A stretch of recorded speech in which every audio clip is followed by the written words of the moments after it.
We caught up with one of Sydney's leading digital artists, Serwah Attafuah. When you first started making art, you kind of started as a painter and did prosthetics and costume design? Yes. What kind of made you switch over to 3D rendering or decide to follow that?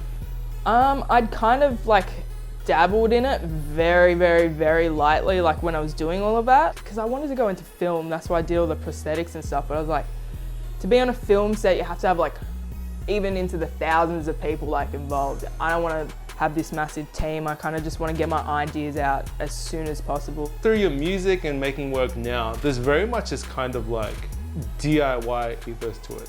What kind of inspired you to be like that? I'm not sure. Like when I was in high school, I spent a lot of time not really going to high school, just being in my room, like drawing or painting, so I kind of just got used to being alone, and like it's kind of just sort of always carried out. But what kind of inspired the visuals of your work and stuff?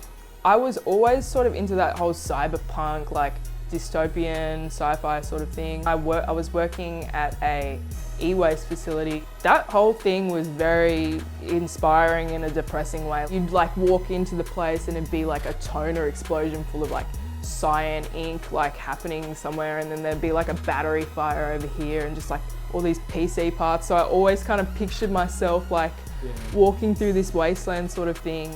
In terms of like your trajectory and stuff, in the last couple of years, it's been like pretty huge, like working with a lot of clients and stuff. What has that kind of been like? Like I don't want to admit it to myself, but I'm really stubborn when it comes to like working with other people, and just doing more of that has really been effective for like personal growth. Are you kind of like aiming towards a show or something? Probably like a short film.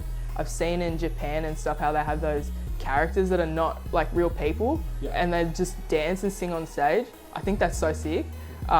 If I could create like a character of myself or like someone else, like a virtual person, and then like make the music behind it and have them do something, like some immersive music project.